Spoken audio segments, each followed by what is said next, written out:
Why was a German soldier eating stale hardtack in a foxhole, while an American soldier in the jungle was eating ice cream? The answer reveals more about why the Allies won World War II than 1,000 battle analyses ever could. On May 8, 1942, the aircraft carrier USS Lexington was sinking in the Coral Sea, torpedoed by Japanese forces. As the order came to abandon ship, sailors didn't rush immediately to the lifeboats. Instead, they broke into the ship's freezers and ate every last scoop of ice cream. Survivors described using their helmets as bowls, licking them clean before lowering themselves into the Pacific Ocean. This wasn't madness or frivolity. It was a testament to something uniquely American. Even in the midst of losing a battle, even while their ship was going down, these men had access to ice cream. Meanwhile, German and Japanese soldiers were starving on the front lines, eating whatever they could scrounge. This difference wasn't about morale tactics or propaganda. It was about raw industrial power, about an economic machine so vast that it could afford to spend $1 million building a floating ice cream factory while simultaneously producing tanks, planes, and ships at rates that would overwhelm the Axis powers. This is the story of how America didn't just outfight its enemies. It outproduced them so spectacularly that soldiers could enjoy ice cream in combat zones and Coca Cola within hours of capturing enemy territory. To understand the ice cream story, we need to go back to 1914, 7 years before the first scoop was served aboard a Navy ship. On July 1st, 1914, Secretary of the Navy Josephus Daniels issued General Order No. 99, which stated bluntly that the use or introduction for drinking purposes of alcoholic liquors on board any naval vessel or within any Navy yard or station is strictly prohibited, and commanding officers will be held directly responsible for the enforcement of this order. Daniels, a fervent supporter of the temperance movement, had banned alcohol from all U.S. Navy ships. Sailors, predictably, were furious. They mocked Daniels mercilessly, nicknaming him USS Grape Juice Pinafore. But the ban stuck, and it would outlast even Prohibition itself, which came to the entire country in 1920 and ended in 1933. The Navy remained dry. When Prohibition arrived nationally in 1920, something unexpected happened. American breweries, suddenly unable to produce beer, needed new products. Yuengling and Anheuser-Busch, two of America's largest alcohol producers, pivoted to making ice cream and soda. Bars across America transformed into ice cream parlors and soda fountains. Improved refrigeration technology, developed in the 1920s, made it possible to keep ice cream frozen for extended periods. What had been a novelty dessert became a national obsession. Americans, denied their beer, developed a collective sweet tooth.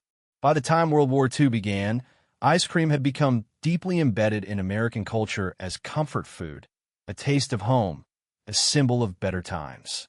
And the Navy, still operating under its alcohol ban, was looking for ways to boost morale among sailors who couldn't have a beer after a hard day's work. When war came, the military recognized immediately that ice cream could serve a strategic purpose. Food is always important for morale, but ice cream was special. It provided calories and helped beat the heat in tropical climates. It reminded servicemen of home, of corner drugstores and summer afternoons. In early 1942, an Army hospital began making small batches of ice cream for wounded soldiers. The response was overwhelming. Men who had been stoic about their injuries cried when they tasted ice cream. Even though each soldier could only get a spoonful or two due to limited supply, the effect on morale was undeniable. When these soldiers wrote home about getting ice cream, families began writing to the government asking why the military could only give the boys serving overseas a mere mouthful of the stuff. The military brass took notice. Then Under Secretary of the Navy James Forrestal had an assistant who wrote that ice cream, in my opinion, has been the most neglected of all the important morale factors. Forrestal agreed and made getting ice cream to troops his highest priority. By 1943, The Quartermaster Corps announced plans to supply 80 million gallons of ice cream annually to servicemen. They developed dehydrated ice cream mix, shipping 135 million pounds to military bases worldwide. But the real innovation was yet to come. Soldiers and sailors got creative with what they had.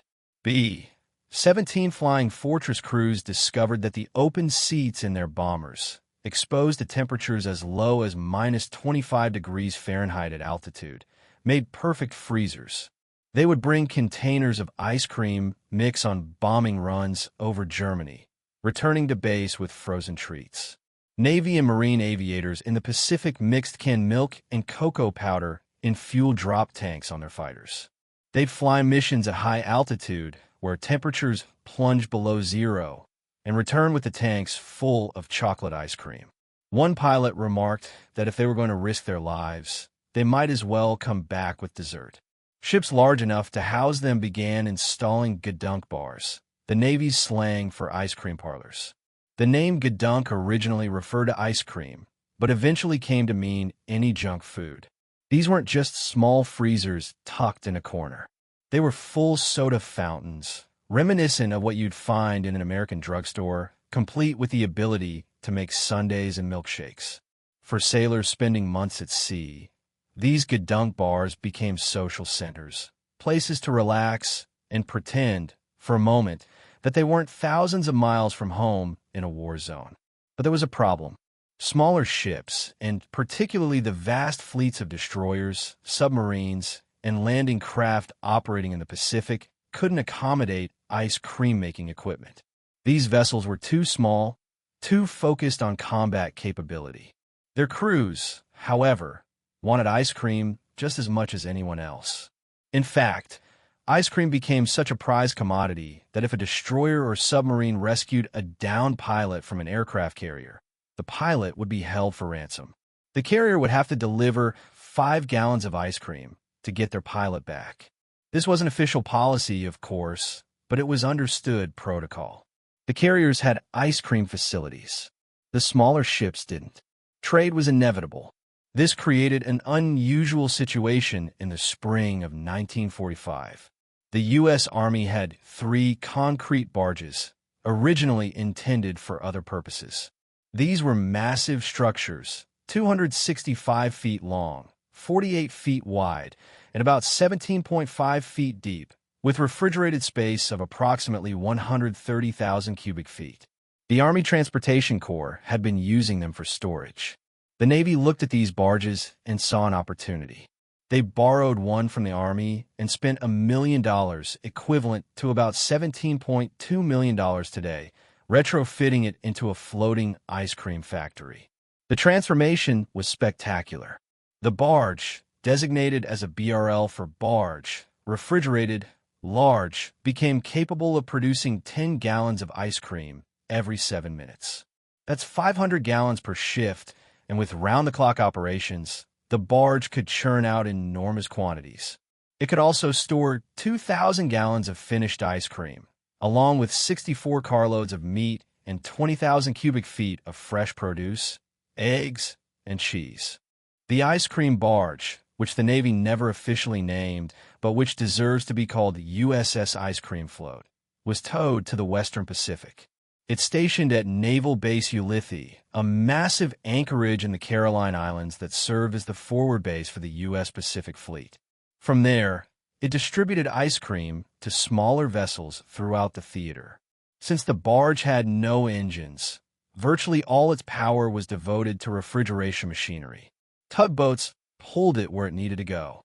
Smaller barges, also converted into ice cream ships, would pull alongside, load up with ice cream, and distribute it throughout the fleet. The psychological impact was profound. Imagine you're a sailor on a destroyer that's been on radar picket duty for weeks, constantly under threat of kamikaze attack, watching ships around you get hit. You're exhausted, terrified, wondering if today is the day a Japanese plane gets through the defensive fire. Then a small barge pulls alongside and delivers 50 gallons of ice cream. For a few minutes, eating that ice cream, you're not in a war zone. You're back home at the drugstore counter. You're reminded that there's a world beyond this ship, beyond this war, worth fighting for. That's worth $1 million. That's worth the effort of towing a concrete barge thousands of miles across an ocean. Critics, predictably, existed. At the war's end, Colonel Louis Chesty Puller, the legendary Marine Corps officer, allegedly decried ice cream as sissy food and lobbied for beer and whiskey instead. The newly formed Department of Defense opted to stick with ice cream. The numbers supported the decision. The combination of improved morale, heat relief in tropical climates, and caloric intake justified the investment. And there was another factor that Puller might not have appreciated. Ice cream was non-controversial. Beer would have required reopening debates about alcohol on ships. Ice cream offended no one's moral sensibilities and delivered happiness to everyone. The ice cream barge operated until the end of the war. Its ultimate fate is unclear. It likely ended up in a bay somewhere, resting alongside other concrete ships from the World War II era. But its legacy endured. It became a symbol of American industrial excess, turned to benevolent purpose. While German and Japanese soldiers were starving, American servicemen had access to ice cream delivered to combat zones. This wasn't just about morale. It was a message. America's productive capacity was so overwhelming that it could afford luxuries for its soldiers. If we can send you ice cream, we can send you anything. And we did. But ice cream wasn't the only taste of home that reached soldiers in combat zones. There was also Coca Cola, and that story is even more remarkable. During World War I, stationed in Waco, Texas, an Army officer wrote in 1918 that unless we have Coca Cola, we will have to admit defeat at the hands of enemy heat and thirst. This wasn't hyperbole in his mind. Coca Cola had become, by the early 20th century, America's drink. It was refreshing, caffeinated enough to provide a mild boost, and tied to memories of home, of drugstore counters, of normal life. When World War II began, soldiers wanted their Coke. Robert Woodruff, president of the Coca Cola Company, understood this. In 1941, shortly after America entered the war, Woodruff made a landmark decision. He issued a directive stating that every man in uniform gets a bottle of Coca Cola for 5 cents, wherever he is and whatever it costs the company. Read that again. Wherever he is, whatever it costs. This wasn't a marketing slogan. This was a business commitment that would reshape the entire company and play a non-trivial role in the Allied victory. Woodruff didn't know it yet, but he had just committed Coca-Cola to building a global distribution network during a world war, establishing bottling plants in combat zones, and ensuring that a soldier in a foxhole in Italy or a Marine on Guadalcanal could get a cold Coke for a nickel. President Franklin D. Roosevelt recognized the value of this commitment. As America mobilized for full-scale war, Roosevelt was looking for ways to boost troop morale. He collaborated with Woodruff, and together they decided that Coca-Cola would be considered essential to the war effort. This had enormous implications. The government had imposed sugar rationing in 1942 as part of the broader food rationing program. The National Park Service notes that the law limited households to about 8 ounces of sugar per week. Many businesses, unable to get sufficient sugar, went bankrupt. Pepsi Cola, Coke's main competitor, struggled terribly during this period. But Roosevelt gave Coca-Cola special dispensation to import sugar so they could continue manufacturing Coke for the troops. Was this cronyism? Probably. Many saw it that way. But from Roosevelt's perspective, it made strategic sense. Coca-Cola had the infrastructure, the know-how, and the commitment to deliver. Pepsi didn't. And if keeping soldiers happy and alert required giving one company preferential treatment, so be it. The decision allowed Coca-Cola to thrive where its competitors foundered. It also meant that Coca-Cola had an obligation to deliver on its promise. The company couldn't just ship bottles overseas. That was inefficient and consumed precious cargo space on military transport ships. The solution was audacious: build bottling plants near the front lines. The catalyst came on June 29, 1943. General Dwight D. Eisenhower, commanding Allied forces in North Africa, sent an urgent cablegram to Coca Cola headquarters in Atlanta. The telegram, now famous in company history, requested equipment for 10 bottling plants, 3 million bottles of Coke, and supplies for producing the same quantity twice monthly.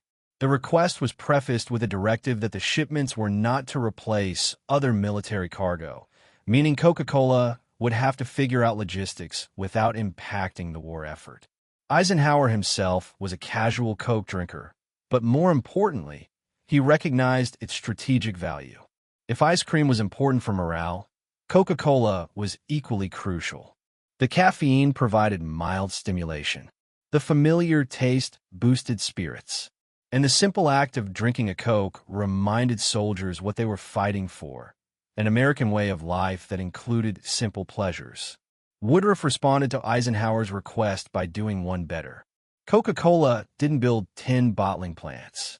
They built 64, and they did it at their own expense, spending millions of dollars to establish portable bottling facilities in combat zones across Europe and the Pacific.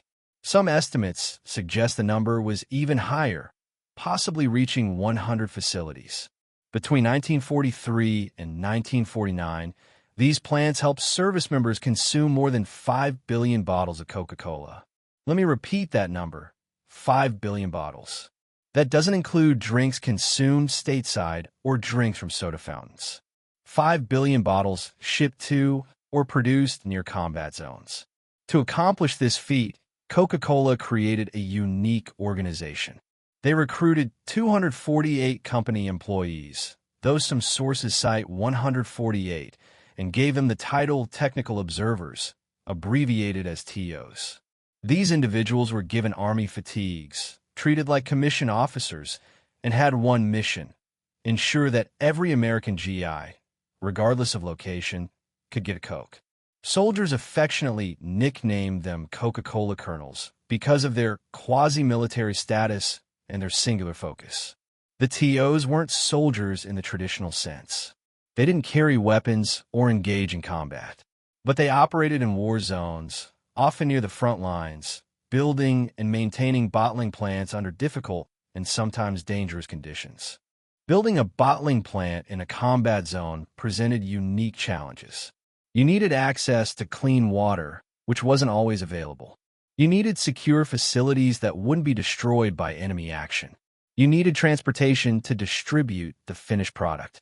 You needed local workers who could be trained to operate the equipment. And you needed to do all this while fighting was ongoing nearby.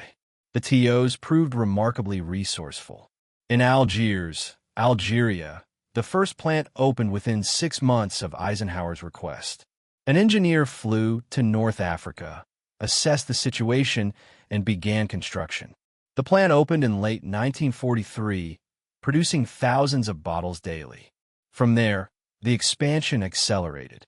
Plants were established in England, France, Italy, Belgium, and throughout the Pacific theater, including Australia, the Philippines, and various island bases. The distribution network was equally impressive. Coca-Cola created a system of red barrels, large dispensing units placed at military bases worldwide. These weren't just coolers. They were specially designed dispensers that could maintain cold temperatures even in extreme heat, critical for bases in North Africa and the Pacific. Coca-Cola also developed jungle dispensers for remote locations. These units could cool Coke without requiring large amounts of ice, a scarce resource in many combat zones. The devices were painted green for camouflage and could be transported anywhere easier than bottles. When B-26 pilots and airfield housing requested soda fountains, Coca-Cola flew in small, portable jungle fountains that included ice-making components. The pilots loved them so much that the Army put in an urgent request for 100 more. The impact on soldiers was profound. On March 2, 1944, soldiers of the 133rd Field Artillery Regiment, Battery C of the 36th Division, dug in on the front lines near San Michele, Italy, received their first Coca-Cola in more than a year. Photographs show their faces lit up with joy. It wasn't just about the drink. It was about connection to home, about normalcy, about a reminder that they weren't forgotten. One soldier later described the taste of that Coke as more refreshing than anything he'd experienced in months of combat. Another said it was like a letter from home, but better because you could drink it. Some soldiers received Coke in creative ways. Dudley Glover and John Glenn, assigned to the 178th Field Artillery in Naples in 1943, opened mail from a friend back home and found 2 bottles of Coke slipped into socks. The bottles had survived the journey intact. Glover and Glenn savored 1 bottle immediately, but saved the second. Their teammates constantly offered to buy it from them. Seeing an opportunity, Glenn suggested holding a raffle, with proceeds going to the children of battalion members killed in action. Word of mouth and public intrigue drove the auction. The raffle brought in over $4,000. Coca Cola added another $2,000. Famous war correspondent Ernie Pyle, living with the unit, wrote about the event, noting that the 1 Coke was equal in value to 80,000 bottles back home. Sergeant Schneider won the raffle, but later said he thought he should bring it back home as a souvenir rather than drink it. The presence of Coca-Cola in combat zones had strategic implications beyond morale. All levels of the U.S. military chain of command, from Eisenhower to the GIs on the front lines, loved the refreshing taste.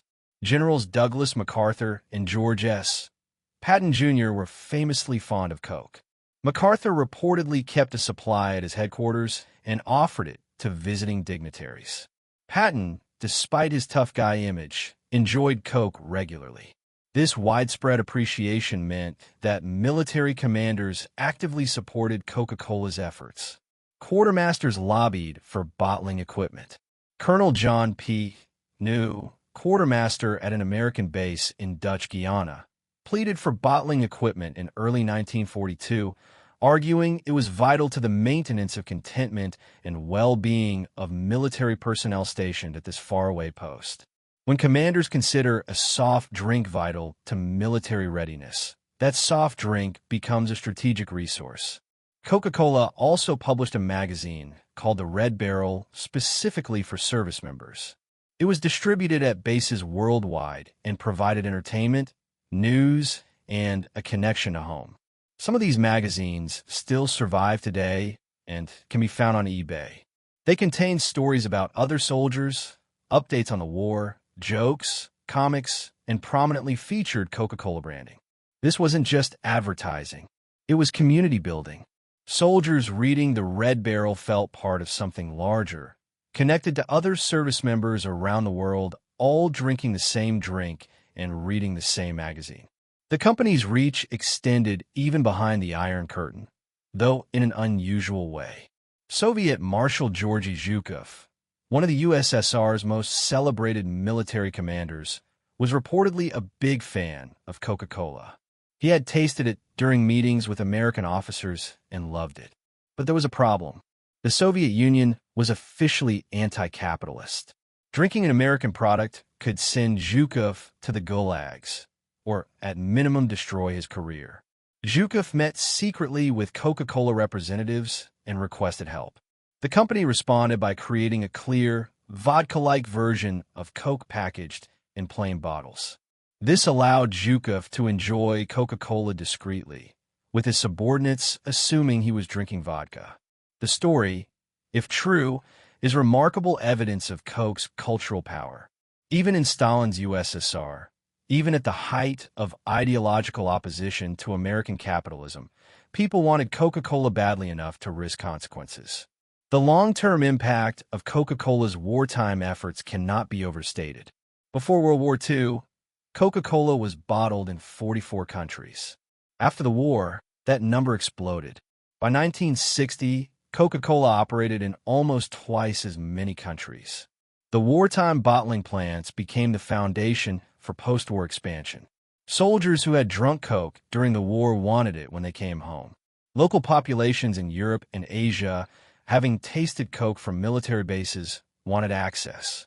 When the Berlin Wall fell in 1989, East Berliners stood in long lines to buy Coke by the crate from the bottling plant in West Berlin. Coca Cola emerged from World War II as a global brand and a symbol of American culture.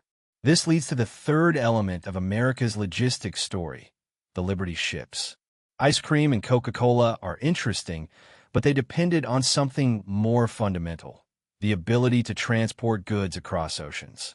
The United States needed to replace ships faster than German U-boats could sink them, and more importantly, to build enough shipping capacity to supply armies on multiple continents simultaneously. This is where Henry J. Kaiser enters the story. Kaiser was an industrialist who had never built a ship before 1940. His company had constructed massive projects like the Hoover Dam, the Bonneville Dam, the Grand Coulee Dam, and the San Francisco-Oakland Bay Bridge, but ships were new territory. That didn't stop him. In 1941, the U.S. Maritime Commission launched the Liberty Ship Program, based on a basic British tramp steamer designed modified for American industrial capabilities. The goal was mass production using assembly line techniques. Kaiser's company became the prime contractor. In early days, it took about 230 days to build a Liberty ship. Already impressive compared to pre-war shipbuilding, but not fast enough. German U-boats were sinking Allied shipping faster than it could be replaced.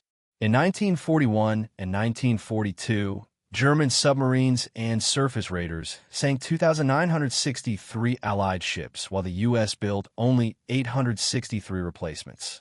The math didn't work. America needed to build faster. Much faster. Kaiser applied lessons from the automobile industry: prefabrication, modular construction, and welding instead of riveting. Shipyards began building components in different locations, transporting them on railroad flat cars, and assembling them like cars on an assembly line. The results were staggering. By 1943, the average time to build a Liberty ship had dropped to 42 days. At peak production, 3 Liberty ships were being launched every day. Between 1941 and 1945, 18 shipyards across 13 states built 2,710 Liberty ships. This was mass production at a scale the world had never seen. Each ship measured 441 feet long, with a 57-foot beam, displaced about 10,000 deadweight tons, and could carry huge amounts of cargo, or 500 troops. They were powered by triple expansion steam engines for a service speed of 11 knots. Not fast, but reliable. President Roosevelt saw the first Liberty ship and famously commented that, "I think this ship will do us very well," but also described it as a useful, ugly duckling. They weren't pretty. They were functional, expendable, designed to make one trip and be considered successful. But one ship stands above all others in Liberty ship history: the SS Robert E. Peary. In September 1942, the Oregon Shipbuilding Corporation built a Liberty ship called the Joseph N. Teal in 10 days. This was already remarkable. Henry J. Kaiser, who owned both the Oregon Shipyard and the Richmond Shipyards in California, was asked by a reporter if it could have been done faster. Kaiser replied that it could be constructed in 8 days, but had been delayed to allow President Franklin Roosevelt to attend the launch. Roosevelt took the bait and agreed to a proposal: build a ship in even less time. The Richmond Shipyard No. 2 accepted the challenge. They prepared for months, prefabricating as much as possible and prepositioning sections for maximum efficiency. The keel for the Robert E. Peary was laid at 12:01 a.m. on November 8, 1942. What followed was an industrial ballet. The ship was built from prefabricated 250-ton sections with engines already in place. The bottom shell unit was installed first, followed by the inner bottom unit to support the boiler, engine, and pump. Boilers were in place by mid-morning. Transverse bulkheads and the shaft tunnel followed. The upper deck was completed on the second day, along with lower forepeak, more bulkheads, and the fantail. Work continued around the clock with specialized teams focused on specific sections. On November 12, 1942, just 4 days, 15 hours, and 29 minutes after the keel was laid, the Robert E. Peary was launched. Approximately 250,000 parts weighing about 14 million pounds had been assembled. Military officials, journalists, and thousands of workers attended the launch. The accomplishment was stunning. After launching, the ship still needed fitting out, painting, and sea trials, but the hull assembly had been completed in under 5 days. This wasn't normal production. It was a stunt ship, as some called it, or an incentive ship, as Kaiser preferred. The normal Permanente yard took about 50 days to build a Liberty ship, and realistically, there wasn't enough steel or capacity to sustain 4-day construction. But the Robert E. Peary proved what American industry could do when pushed to its limits. The ship entered service on November 22, 1942, carrying 43 merchant mariners and 17 U.S. Naval Armed Guards. Her first voyage took food and war supplies from San Francisco to Noumea, New Caledonia. The Peary served throughout the war, making multiple transatlantic and Pacific crossings. During one voyage, she saved American soldiers trapped on a Pacific island beach held by the Japanese. Under enemy fire, the Peary maneuvered close to shore and used her deck gun to shoot a line to the beach, over which she supplied troops with ammunition and food until they defeated the attack. She participated in the D-Day invasion, making shuttle runs to Normandy. The Robert E. Peary wasn't just a propaganda achievement. She was a working cargo ship that served with distinction throughout the war. The valiant vessel was finally scrapped in June 1963 in Baltimore, Maryland, after more than 2 decades of service. The Liberty ship program collectively transported 2/3 of all cargo leaving the United States during the war. These ugly ducklings, dismissed by naval architects as crude and inelegant, proved that mass production could win wars. Between 1941 and 1945, American shipyards went from building about 50 freighters annually before the war to launching 3 ships every day at peak. By the war's end, the construction time per ship had dropped from 1.4 million man-hours in 355 days to under 500,000 man-hours in an average of 41 days. This was Henry Ford's assembly line applied to ocean-going vessels, and it worked spectacularly. German U-boats continued sinking ships, but America simply built more. By 1943, U-boat threats waned as escort ships and air cover expanded, both made possible by the shipping surge that Liberty ships enabled. The Liberty ships carried everything: fuel, ammunition, food, bandages, vehicles, planes and crates, personnel, and yes, ice cream mix and Coca Cola syrup. They sustained offensives from Guadalcanal to Normandy. Without them, material attrition would have stalled campaigns. The Allies couldn't have concentrated forces for major operations without the cargo capacity Liberty ships provided. These vessels weren't glamorous.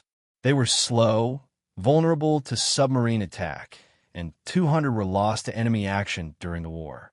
But the remaining 2,510 did their job, and more were always coming. That was the key. America could afford losses because America could build replacements faster than enemies could sink them. Now let's connect these 3 elements: ice cream, Coca Cola, and Liberty ships. They form a coherent picture of American industrial might during World War II. The ice cream barge is an absurd luxury, a $1 million concrete boat that makes frozen dessert. Coca Cola builds 64 bottling plants in combat zones, spending millions to ensure soldiers can buy a nickel Coke anywhere in the world. Liberty ships are mass-produced faster than enemies can sink them, with one ship built in under 5 days as a demonstration of capability. Each element seems almost comical in isolation. Who spends $1 million on an ice cream barge during a war? Who builds soda factories near the front lines? Who races to construct a cargo ship in 4 days just to prove it can be done? But together, they tell a different story. They reveal an economy so vast, so productive, so overwhelmingly powerful that it could afford to focus on soldier comfort, while simultaneously producing weapons at rates the Axis couldn't match. German soldiers on the Eastern Front were eating black bread and whatever they could forage. Japanese soldiers in the Pacific were starving, sometimes resorting to cannibalism when supply lines collapsed. Italian soldiers surrendered in North Africa partly because they had run out of food and water. And American soldiers? They had ice cream. They had Coca Cola. They had access to supplies delivered by an endless stream of cargo ships that replaced losses faster than enemies could sink them. This wasn't frivolous. This was strategic. Well-fed, well-supplied soldiers fight better than starving ones. Soldiers who believe their country can provide luxuries in combat zones have confidence that their country will provide necessities. When you're eating ice cream on a Pacific island, you know your supply lines work. When you're drinking Coke in Italy, you know someone back home is thinking about your comfort. When you see yet another Liberty ship pulling in a port with fresh supplies, you know America has resources to spare. Morale matters in war, and nothing boosts morale like tangible evidence that you're winning. The German military leadership understood this, at least intellectually. They saw reports of American soldiers with abundant supplies, ice cream, Coca Cola, cigarettes, and candy. But understanding didn't help because they couldn't replicate it. Germany's industrial base, while advanced, wasn't large enough. The Nazi war machine struggled to produce sufficient tanks, planes, and ammunition. They certainly couldn't spare resources for comfort items. Every German factory was focused on weapons, and even then, production couldn't keep pace with losses. Japan faced even worse constraints. Their industrial base was smaller, their resource access more limited. When American submarines began sinking Japanese merchant ships in large numbers, Japan's economy collapsed. They couldn't feed their soldiers, couldn't fuel their planes, couldn't replace lost equipment. And America? America was producing so much that it could build an ice cream factory on a barge just because sailors wanted dessert. The numbers are almost incomprehensible. 5 billion bottles of Coca Cola consumed by military personnel. 80 million gallons of ice cream produced annually for troops. 2,710 Liberty ships built in 4 years, when pre-war production was about 50 ships per year. These aren't normal wartime logistics. These are the logistics of a nation whose industrial capacity dwarfed all other nations combined. The United States in World War II outproduced Germany, Japan, Italy, and their allies so thoroughly that it could afford luxuries while they struggled with necessities. Consider the ice cream barge from a different angle. $1 million in 1945, roughly $17.2 million today, spent on a concrete boat that makes ice cream. Critics called it wasteful. Colonel Puller called ice cream sissy food. But the Navy kept it operational throughout the war. Why? Because it worked. Because sailors who got ice cream fought with higher morale. Because the ice cream barge was a physical manifestation of American industrial dominance. If we can build this, if we can send ice cream to combat zones, what can't we do? The answer, increasingly obvious as the war progressed, was that America could do anything. Germany and Japan couldn't stop American production. They couldn't sink ships faster than America built them. They couldn't destroy factories faster than new ones opened. They couldn't kill American soldiers faster than America trained new ones. The ice cream barge wasn't wasteful. It was a statement of overwhelming power. The Coca Cola story reveals similar dynamics. Building 64 bottling plants in combat zones cost millions, diverted resources and personnel, required steel, machinery, and transportation during a period when all those things were precious. Was it necessary? Strictly speaking, no. Soldiers could have fought without Coca Cola. But Coca Cola made fighting easier, made life in war zones more bearable, gave soldiers something to look forward to. And critically, it demonstrated that America could do both, produce weapons and produce comfort. Eisenhower didn't request Coca Cola bottling plants on a whim. He recognized that maintaining fighting spirit in North Africa's heat required more than orders and discipline. It required tangible connections to home. Coca Cola provided that connection. The company's post-war dominance flowed directly from wartime expansion. When soldiers returned home, they wanted the products they'd had overseas. When Europeans tasted Coca Cola from American bases, they wanted more. The wartime bottling network became the foundation for global expansion.